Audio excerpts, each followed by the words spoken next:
The President of the European Commission, José Manuel Barroso, travelled last week to Seoul, where he attended on Tuesday the second Nuclear Security Summit, accompanied by the President of the European Council, Herman Van Rompuy. The top-level meeting brought together the leaders from 53 countries and heads of international organizations to discuss reducing the risk of nuclear terrorism as well as proliferation worldwide.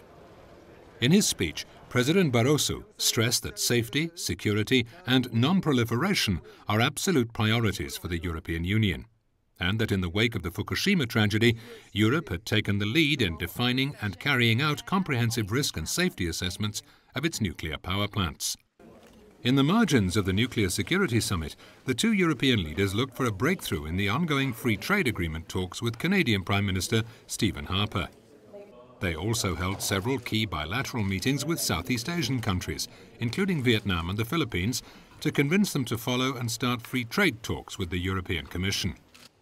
So far, Singapore and Malaysia are the only ASEAN members to have engaged in FTA talks with the EU. Indonesia and Thailand are contemplating such a possibility. On Wednesday, the EU and the Republic of Korea held their annual bilateral summit.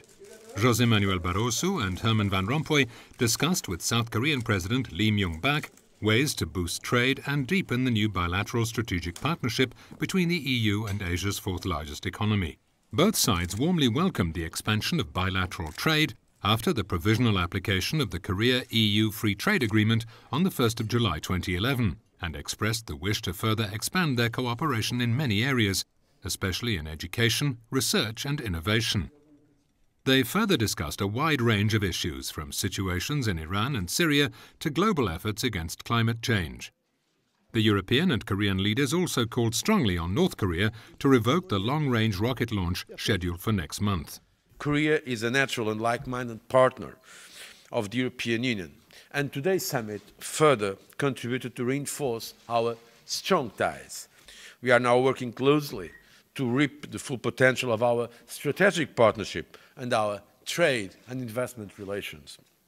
The best contribution also that Europe and the Euro area can do to global economy now is restore stability, financial stability in the Euro area. And that was in fact discussed during our summit. The measures we are taking are very important to restore confidence, not only with the program countries, but also further structural reform, fiscal consolidation, the so-called firewalls completion, and the measures taken by the central bank. All those measures have a positive impact. There is now a better situation regarding market confidence in the euro area. But of course, we have to complete this now with growth. And that's where we are now focusing our attention. But I'm absolutely sure that the European Union will get out of this crisis stronger than before. Thank you. Returning from Seoul, President Barroso travelled on Saturday to Helsinki, where he met the Prime Minister of Finland, Jyrki Katainen. Talks were mainly devoted to Europe's economic situation. During the talks, President Barroso recalled the European Commission's priorities on smart growth and job creation based on investment and reforms to complete the European single market, especially in services, energy and digital products. They also exchanged views on the implementation of the euro area's sovereign firewalls and the Commission proposal for the next multi-annual financial framework.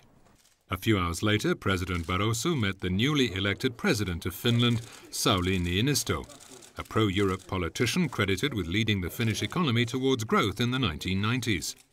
The meeting took place in the official residence of the President in Western Finland, 324 kilometers north of Helsinki.